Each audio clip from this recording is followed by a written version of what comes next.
Welcome once again to our online class for Standard 12th.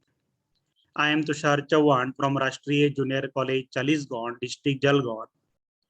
Now, today we have to see section 4. This section 4 is based on literary genre. It includes only novel. This section carries 16 marks.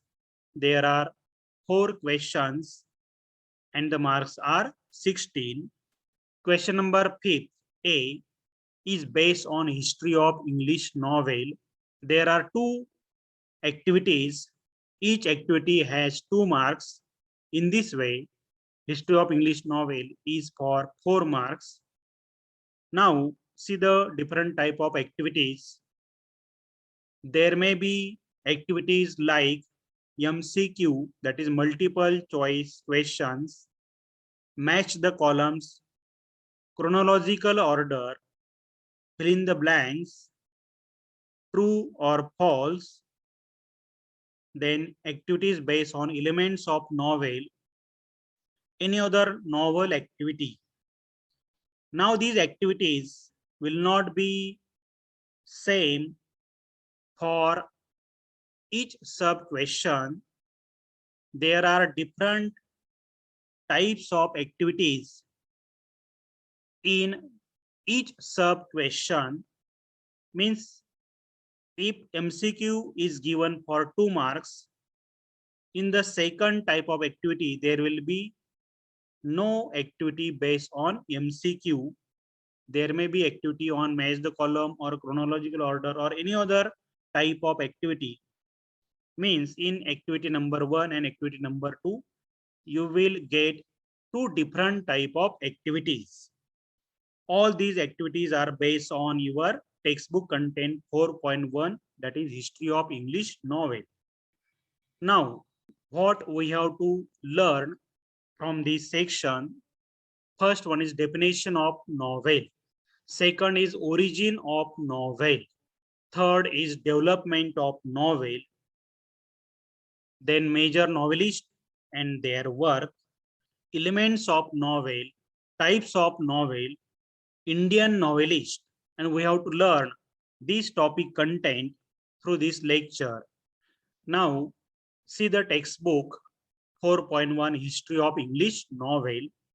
What is given in this topic? We have to see the 18th century has gifted English literature to entirely new forms which are without any traces in the ancient classical heritage. Now, if you see the history of English novel, you will find that 18th century is the time when we got 2 different types of forms, and these forms are based on English literature. They did not have any kind of traces of the ancient classical heritage. Means they did not have any proof, any trace of ancient classical heritage. These are the completely new and different types of forms. One of those was the periodical essay and another is novel. These are the 2 literary forms which begin in 18th century. 18व्या शतकामध्ये इंग्रजी साहित्यामध्ये 2 नवीन प्रकारचे वाङ्मय प्रकार पाहायला मिळतात. त्यांचा उदय 18व्या शतकामध्ये झाला. त्यामध्ये एक आहे पिरियडिकल एसे, ज्याला आपण निबंध असं म्हणतो. दुसरा आहे नॉवेल, कादंबरी. These are the completely different types of literary forms. हा जो काही कालखंड आहे तो तुम्हाला लक्षात ठेवायचा. In the board exam, you will be asked, write the 2 forms of literature which begins from 18th century. Your answer will be the periodical essay and novel. 18व्या शतकामध्ये जे 2 नवीन वाङ्मय प्रकार उदयास आले त्यांची नावं द्या. तर त्यामध्ये तुम्हाला periodical essay आणि नॉव्हेल या दोघांचा उल्लेख करावा लागेल. So you have to remember what might be happen in each time in the history of English literature. इंग्रजी साहित्यामध्ये प्रत्येक कालखंडामध्ये काय काय घडलेलं आहे तेही तुम्हाला लक्षात ठेवायचं आहे. Because in the board exam will be asked objective type of activities and you have to write the correct answer. Board exam मध्ये एक्झॅक्ट आन्सर तुम्हाला लिहावं लागेल की 18 शतकामध्ये कोणते दोन नवीन साहित्य प्रकार उदयास आले, पिरियडिकल एसे आणि नॉव्हेल. दोन उत्तर तुम्हाला द्यायचे आणि पूर्ण 2 मार्क्स मिळवायचे. या पद्धतीने objective type of activities will be given in this section. Now what is periodical essay? Periodical essay म्हणजे नेमकं काय? Periodical essay is an essay that is a short work of non-fiction published in a magazine or journal. In particular, विशेषतः periodical essay magazine मध्ये किंवा journal मध्ये प्रकाशित होणारा साहित्य प्रकार आहे. An essay that appears as part of a series. Many times it comes as a series. एखाद्या series सारखं एकामागून एक प्रकरण घडत जाणारं असं नॉव्हेल असतं किंवा एकामागून एक विषय मांडत जाणारा पिरियडिकल एसे असतो. The 18th century is considered the great age of the periodical essay in English. आणि 18वे शतक हे पिरियडिकल एसेच्या दृष्टीने अत्यंत महत्वाचं असं किंवा अत्यंत महत्वाचा असा हा कालखंड होता किंवा ते शतक होतं 18वी सेंचुरीचं की त्यामध्ये पिरियडिकल एसे हे डेव्हलप झाले. Both of these forms especially novel caught the spirit of the 18th century as the age of intellectual, sentimental and realistic. Now, this 18th century is known as an age of intellectual, sentimental and realistic plane. 18वे जे शतक आहे त्याची ओळखच आहे की त्यामध्ये intellectual, बौद्धिक, sentimental मनाच्या अवस्थेचा विचार करणारं आणि रिअलिस्टिक वास्तवदर्शी अशा वातावरणाचा समावेश असलेलं असं हे शतक. and try to instruct the readers which would help them to a more purposeful and virtuous life. In 18th century, the literature want to instruct their readers. 18 शतकामध्ये जे साहित्य प्रकार निर्माण झाले किंवा लेखन झालं त्यामध्ये वाचकांना काहीतरी सूचना द्यायच्या आहेत, काहीतरी शिकवायचंय, काहीतरी तत्व मांडायचं आहे आणि बौद्धिक वास्तवतेच्या जवळ जाणार, मनाचे तरंग जाणून घेणार असं लिखाण या कालखंडामध्ये विशेष करून झालेलं आहे.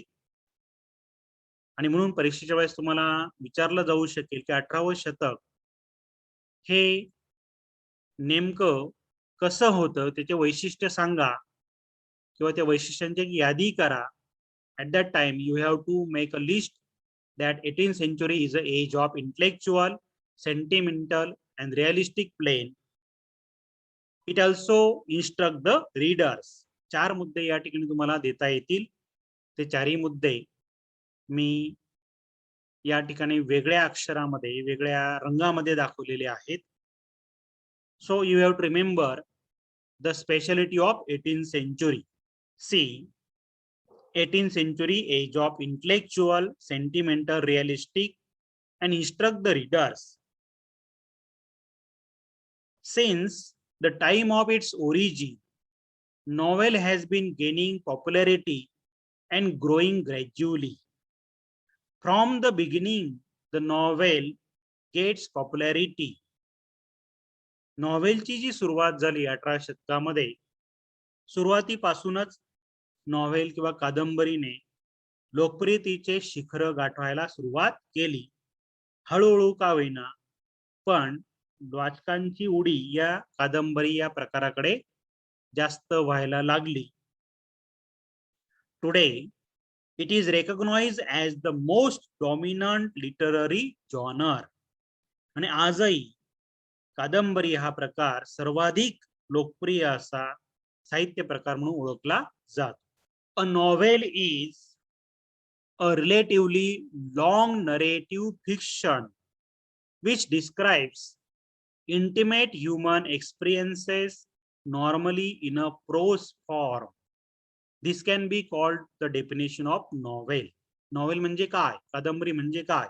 A long narrative fiction, जी खूप मोठी असते, निवेदनाच्या स्वरूपामध्ये मांडलेलं लेखन असतं, कथानक असतं, त्याला काय म्हटलं जातं? नॉवेल म्हटलं जातं. In the exam you will be asked, novel is relatively dash dash dash. In the empty spaces you have to write long narrative fiction. कादंबरी म्हणजे नेमकं काय? लॉंग नरेटिव्ह फिक्शन हे त्या ठिकाणी उत्तर तुम्हाला द्यावं लागतं. The present English word novel is derived from the Italian word novella, meaning new. Novel हा शब्द इंग्रजी साहित्यामध्ये वापरायला सुरुवात झाली, पण त्याची सुरुवात कुठून झालेली आहे? तर इटालियन एक वर्ड आहे नॉवेला, त्या नॉवेला पासून नॉवेल हा शब्द तयार झाला, त्याचा अपभ्रंश झाला.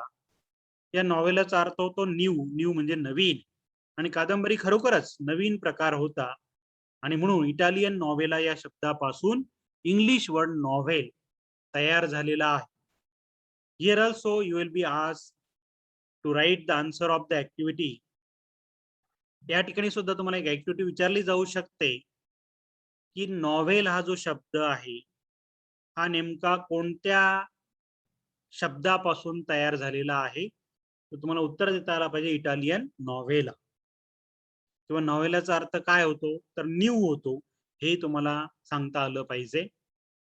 A novel narrates a story, embellishing it with more details of time, place, nature, people and their minds, their gestures and activities.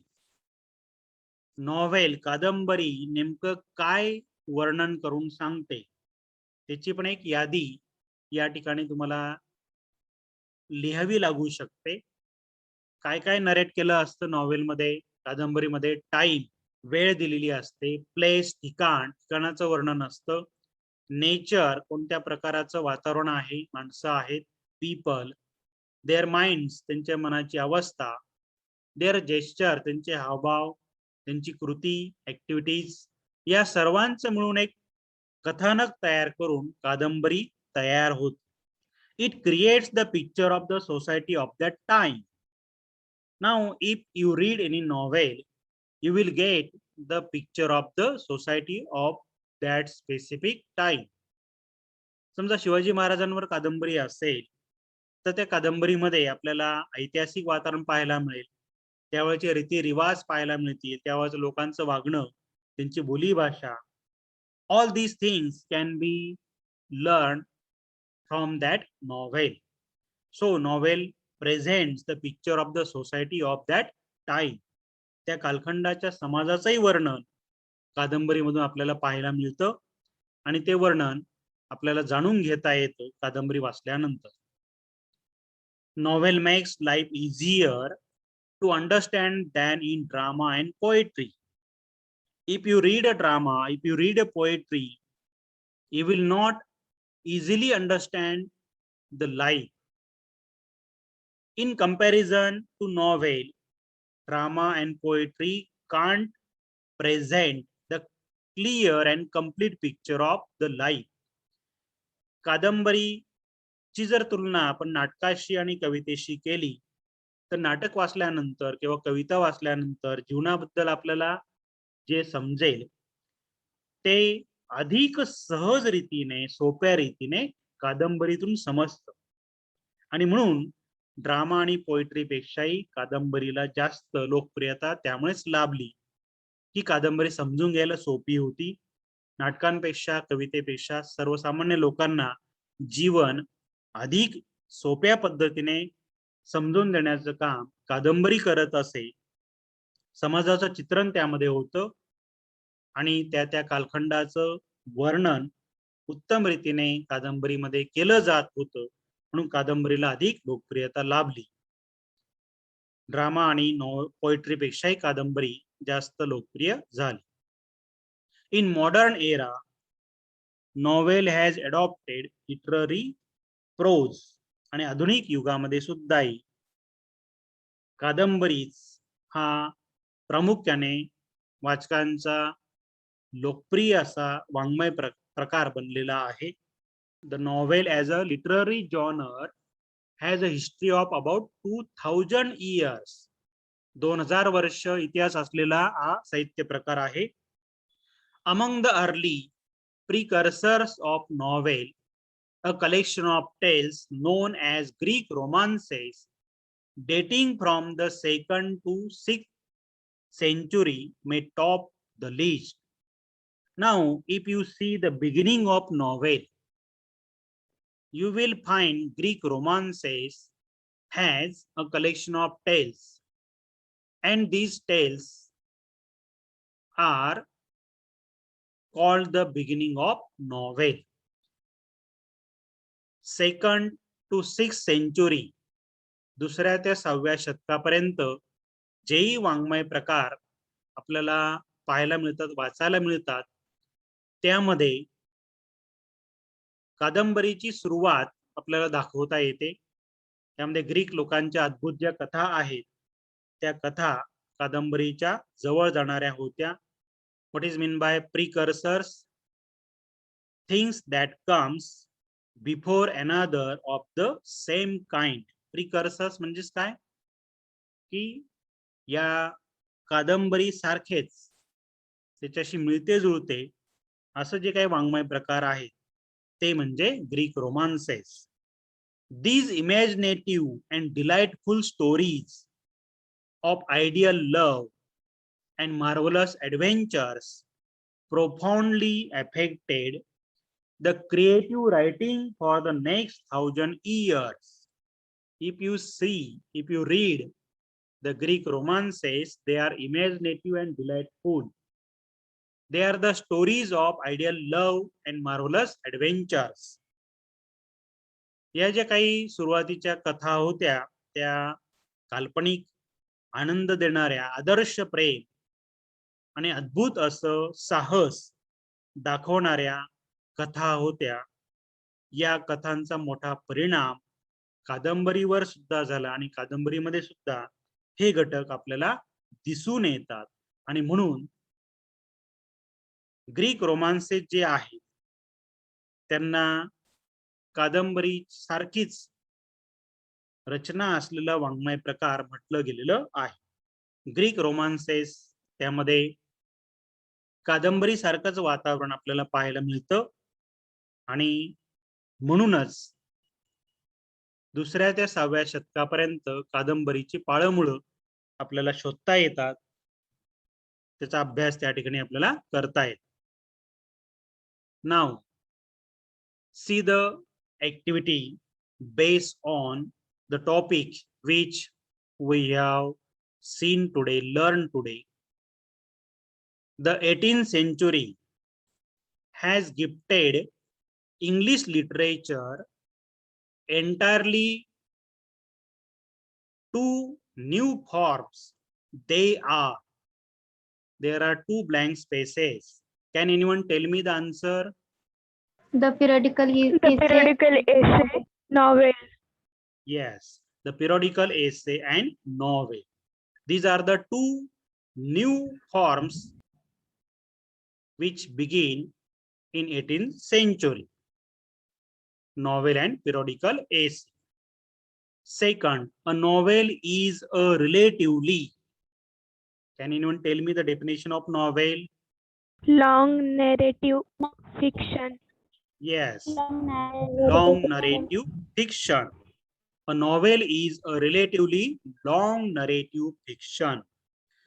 The present English word novel is derived from the dash word novella. Italian Yes, Italian. Word. Italian word novella gives the word novel to English dictionary. Fourth activity, dash dash makes life easier to understand than in drama and poetry. Novel. Novel. Yes, novel. Yes, in this way, in the board exam, you have to solve the activities based on the novel topic, that is history of English novel.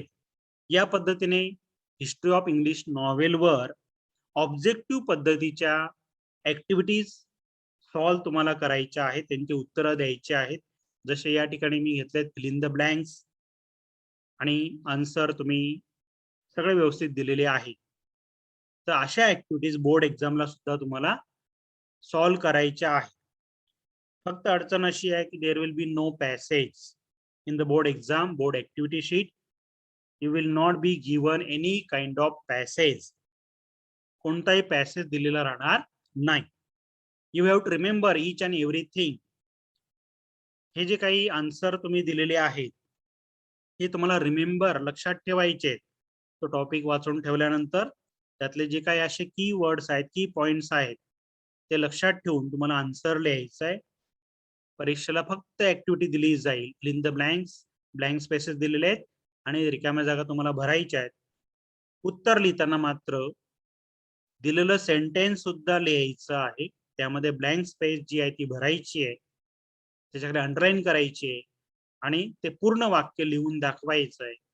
या पद्धतीच्या activities तुम्हाला board एक्झामला solve करायचे.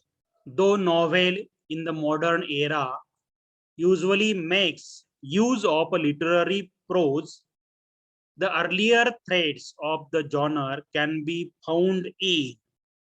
Now, though novel is a literary form which developed in modern era, आधुनिक साहित्य प्रकारामध्ये कादंबरी हा खूप डेव्हलप झालेला असा हा प्रकार आहे. पण त्याची सुरुवात नेमकी कुठून झाली हे जर आपण शोध घेतला तर आपल्याला या 3 पुस्तकांचा उल्लेख करावा लागेल. एक आहे Virgil's eclogues, second is Malory's Morte d'Arthur, third one is Geoffrey Chaucer's the Canterbury Tales. These 3 books have the threads of modern novel. या 3 पुस्तकांमध्ये आधुनिक जी काही कादंबरी आहे त्याची पाळंमुळं आपल्याला पाहायला मिळतात. Now here you have to remember the name of the writer as well as his literary work.